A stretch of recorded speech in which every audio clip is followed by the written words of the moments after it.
Hi viewers, welcome to Amrutha's world. ನಾನಿವತ್ತು ಒಂದು ರೆಸಿಪಿಯನ್ನು, ಹಳೆಯದಾದಂತಹ ಒಂದು ರೆಸಿಪಿಯನ್ನು ಪರಿಚಯ ಮಾಡಲಿಕ್ಕೆ ಬಂದಿದ್ದೇನೆ. ಯಾಕೆಂದರೆ ಹಿಂದಿನವರು ಮರೆತು ಹೋಗಿರುವಂಥದ್ದು, ಅದೇ ರೀತಿ ಈಗಿನ ಮಕ್ಕಳಿಗೆ ಇದರ ಬಗ್ಗೆ ಯಾವುದೇ ಅರಿವು ಇಲ್ಲ. ಅಂತಹ ಒಂದು ಅಡಿಗೆಯನ್ನು ನಿಮಗೆ ಮಾಡಿ ತೋರಿಸಲಿಕ್ಕೆ ಇವತ್ತು ಬಂದಿದ್ದೇನೆ. ತುಂಬ ಕಡಿಮೆ ಐಟಮ್ ಇಟ್ಟುಕೊಂಡು ಈ ಪದಾರ್ಥವನ್ನು ಮಾಡಲಾಗ್ತದೆ. ಇದಕ್ಕೆ ಬೇಕಾಗಿರೋದು ಬಾಳೆಕಾಯಿ. ಮನೆಯಲ್ಲಿ ಜನರ ಸಂಖ್ಯೆಗೆ ಅನುಸರಿಸಿ ಎಷ್ಟು ಜನರಿಗೆ ಅಡುಗೆ ಮಾಡಬೇಕು ಅಷ್ಟು ನೋಡಿಕೊಂಡು ಬಾಳೆಕಾಯಿ ಹಾಕ್ಕೊಂಡ್ರೆ ಸಾಕು.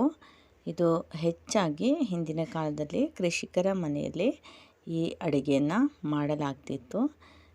ಈ ರೀತಿ ಬಾಳೆಕಾಯಿಗಳನ್ನು ತೆಗೆದು ನೀರಲ್ಲಿ ಹಾಕ್ಕೊಳ್ಬೇಕು. ಇಲ್ಲದಿದ್ದರೆ ಅದರ ಮೈಣ ನಮ್ಮ ಕೈಗೆ ಜಾಸ್ತಿ ಅಂಟುತ್ತದೆ. ಅದೇ ರೀತಿ ಕಪ್ಪಾಗ್ತದೆ. ಆದ ಕಾರಣ ನೀರಲ್ಲೇ ಹಾಕ್ಕೊಂಡೇ ಇದನ್ನು ಕೊಯ್ಯಬೇಕು. ಇದರ ಸಿಪ್ಪೆ ಕೂಡ ತೆಗೆದು ನೀರಲ್ಲಿ ನೆನೆಸಿಟ್ಕೋಬೇಕು. ಹಿಂದಿನ ಕಾಲದಲ್ಲಿ ಇದಕ್ಕೆ ಸುಣ್ಣವನ್ನು ಬಳಸ್ತಾಯಿದ್ರು. ಆದರೆ ಈಗ ನಮಗೆ ಸುಣ್ಣ ಸಿಗೋದು ಕಷ್ಟ. ಆದ ಕಾರಣ ನೀರಲ್ಲಿ ನೆನೆಸ್ಕೊಂಡು ಅದರ ಮೈಣವನ್ನು ತೆಗಿಬೇಕು. ಈ ರೀತಿ ಸಿಪ್ಪೆ ತೆಗೆದು ನಾವು ಕೊಯ್ದಿಟ್ಕೋಬೇಕು. ಸಿಪ್ಪೆ ಜೊತೆ ಕೊಯ್ಯೋದಲ್ಲ, ಸಿಪ್ಪೆಯನ್ನು ಕಂಪ್ಲೀಟ್ ತೆಗೆದು ಈ ರೀತಿ ಕೊಯ್ದು ಇದನ್ನು ನಾನು ಬೇಯಿಸಲಿಕ್ಕೆ ಬೇಕಾಗಿ ಕುಕ್ಕರಲ್ಲಿ ಹಾಕ್ತಾಯಿದ್ದೇನೆ.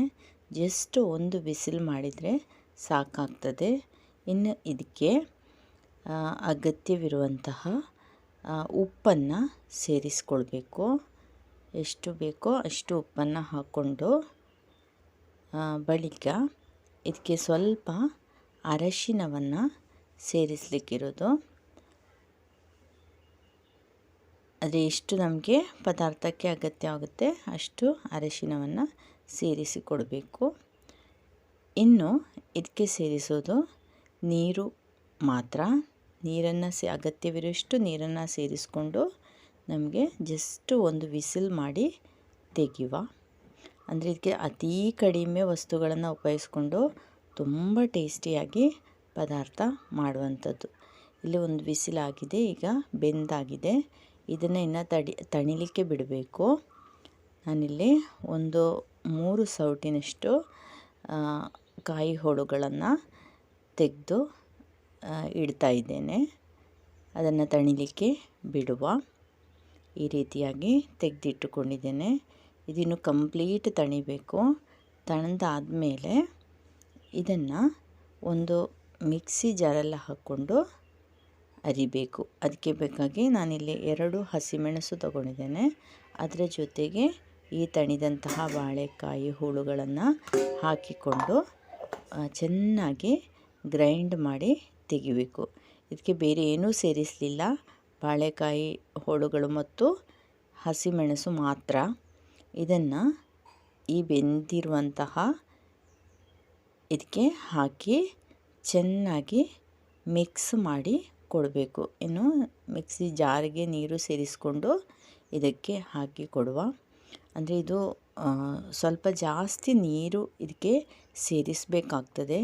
ಯಾಕಂದರೆ ಪದಾರ್ಥ ತಣ್ಣದ ಹಾಗೆ ಪದಾರ್ಥ ಗಟ್ಟಿ ಆಗ್ತಾ ಹೋಗ್ತದೆ. ಆದ ಕಾರಣ ಸ್ವಲ್ಪ ಜಾಸ್ತಿ ನೀರು ಸೇರಿಸ್ಕೊಂಡು ನಮಗೆ ಚೆನ್ನಾಗಿ ಮಿಕ್ಸ್ ಮಾಡಿ ಕೊಡಬೇಕು. ಇನ್ನು ಇದನ್ನು ಕುದಿಲಿಕ್ಕೆ ಬಿಡಬೇಕು.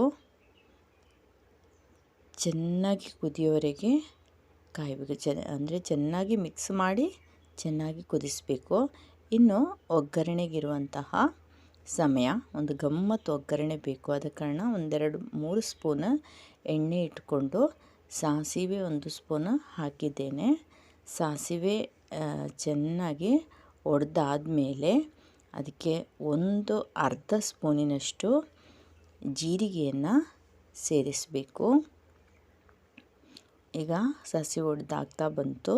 ಇನ್ನು ಇದಕ್ಕೆ ಜೀರಿಗೆಯನ್ನು ಹಾಕಿ ಕೊಡುವ. ಜೀರಿಗೆ ಒಡೆದಾದ್ಮೇಲೆ ಒಂದು ಒಣ ಮೆಣಸನ್ನು ಕಟ್ ಮಾಡಿ ಈ ರೀತಿ ಹಾಕಿ ಕೊಟ್ಟಿದ್ದೇನೆ. ಇನ್ನು ಇದಕ್ಕೆ ಹಾಕಬೇಕಾದ್ದು ಇಂಗು ಸೇರಿಸಬೇಕು. ಒಳ್ಳೆ ಪರಿಮಳದ ಇಂಗಾದರೆ ಸ್ವಲ್ಪ ಹಾಕಿದರೆ ಸಾಕು.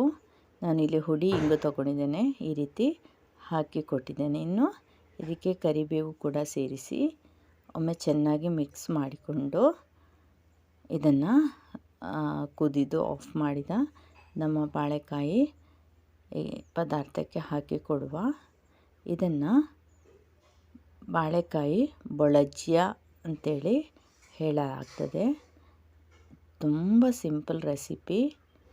ಇನ್ನು ಪದಾರ್ಥ ತಣಿದಾದ ಮೇಲೆ ನಾವು ಊಟ ಮಾಡುವಂತಹ ಸಮಯದಲ್ಲಿ ಸ್ವಲ್ಪ ಮೊದಲು ಈ ರೀತಿ ಒಂದು ಲಿಂಬೆ ಹಣ್ಣಿನ ಅರ್ಧ ಹೋಳನ್ನು ಹಿಂಡಿ ಸೇರಿಸಿಕೊಡುವ. ಅಂದರೆ ನಮ್ಮ ಹುಳಿಗೆ ಅಗತ್ಯಕ್ಕೆ ಅನುಸರಿಸಿ ಹಾಕಿಕೊಡೋದು. ಈಗ ನಮ್ಮ ಪದಾರ್ಥ ರೆಡಿಯಾಗಿದೆ. ತುಂಬ ಟೇಸ್ಟಿಯಾಗಿರುತ್ತೆ. ಅನ್ನದ ಜೊತೆ ಉಪಯೋಗಿಸಲಿಕ್ಕೆ, ಅದೇ ರೀತಿ ಈ ಥರ ತಿಂಡಿಗಳ ಜೊತೆಗೂ ನಮಗೆ ಇದನ್ನು ಬಳಸ್ಬೋದು. ತುಂಬ ಟೇಸ್ಟಿಯಾಗಿರುತ್ತೆ. ಎಲ್ಲರೂ ಟ್ರೈ ಮಾಡಿ. ಮೊದಲ ಬಾರಿಗೆ ಈ ಚಾನೆಲ್ ನೋಡೋದಾದರೆ ಖಂಡಿತವಾಗಿಯೂ ಸಬ್ಸ್ಕ್ರೈಬ್ ಮಾಡಿ, ಆಲ್ ಎನ್ನೋ ಬಟನ್ನ ಪ್ರೆಸ್ ಮಾಡಿ. ಇಷ್ಟ ಆದರೆ ಲೈಕ್ ಮಾಡಿ, ನಿಮ್ಮವರಿಗೆಲ್ಲ ಶೇರ್ ಮಾಡಿ. Thank you for watching.